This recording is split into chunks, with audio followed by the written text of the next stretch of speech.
We've got two more top prospects on the way. Let's discuss on Fantasy Baseball Today in 5.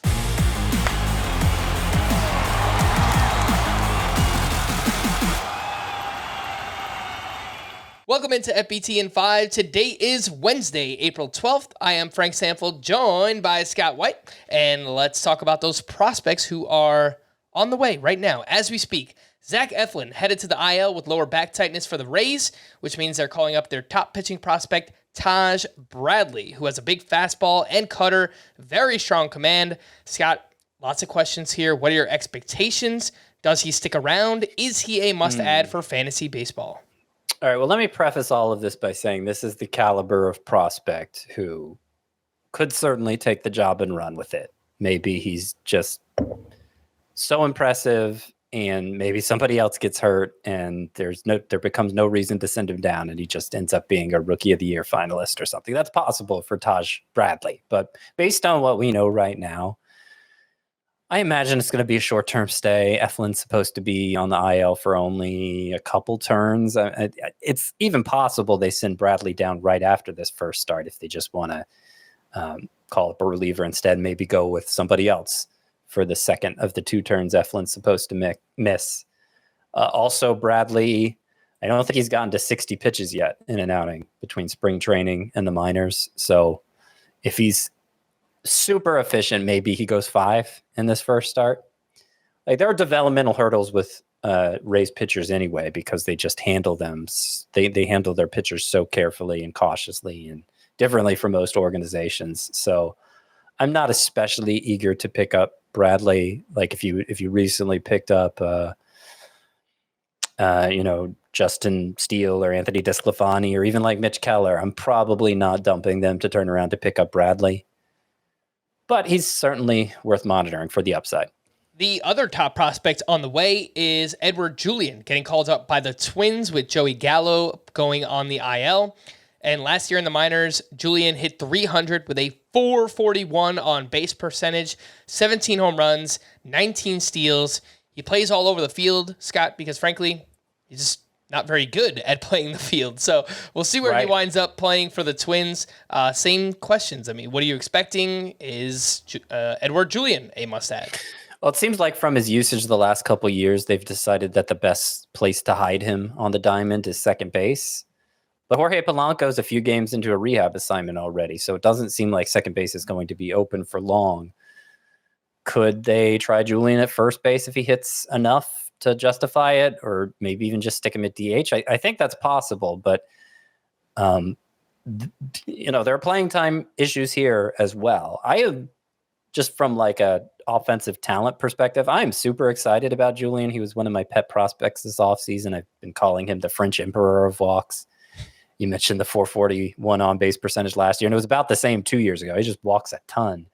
And he makes high quality contact too. Between the World Baseball Classic and spring training this year, Julien hit 417 with 5 home runs. So there's a lot to like here if they can find a way to keep his bat in the lineup. Between him and Bradley, I'd rather take a shot on Julien, but it's a situation where you have to understand this might be just somebody you stash on your bench for a while, and then maybe it doesn't go anywhere. So you're not dropping somebody like Bryce Terang or Nolan Gorman to get your hands on Julien? Like, if it's a shallow league where I'm just selling out for upside, I might do that. But if it's a league where I need to make sure I get at bats from one of those players, probably not. Okay. Lots of injuries on Tuesday. Brandon Woodruff was placed on the IL with shoulder inflammation. They don't sound overly concerned. It sounds like he only missed the 2 times through the rotation. And then a bunch of shortstop injuries. We already know about O'Neal Cruz, who's out for 4 months. Tim Anderson was placed on the IL with a sprained left knee and is expected to miss 2 to 4 weeks. Corey Seager left with hamstring tightness. Dansby Swanson left with cramping. And we know that Carlos Correa has missed 2 straight with back spasms. Scott, I know this is a loaded question. There's not one right answer, but what do you think? How do we handle all these injuries right now at the shortstop position? It's like the worst position for this to happen at, because shortstop had It seemed plentiful and high-end options in the draft, but those high-end options have already been distributed now via the draft, and it wasn't deep at the lower levels the way like first base and second base are. So if you're turning to the waiver wire for a replacement shortstop, it's a bad situation. Hopefully you have a decent replacement on your roster already. In a shallow league, there's a chance Nico Horner is out there. It's a long shot. He's been hitting for average and running a lot.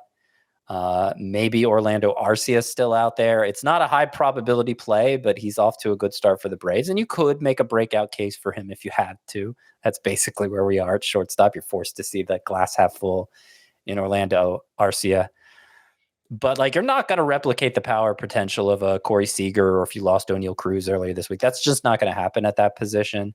You could try a buy low trade for like a Carlos Correa or maybe an Anthony Volpe or Ezekiel Tovar. That's something I might try. I would look to see who has, like, maybe somebody doubled up at shortstop. Maybe they took Correa and Willie Adames or something like that. And if you can find somebody like that, that's who you should target for a trade, is the person who can most afford to lose a shortstop. And you can't go cheap with it if you're looking to fill in that position. There just aren't many alternatives. One name that I'll bring up if you specifically need speed is John Birdie, who has second, third, and shortstop eligibility. 33% rostered on CBS. Had a monster game on Tuesday as well, and looks like he's going to play every day as long as Joey Wendell is on the IL.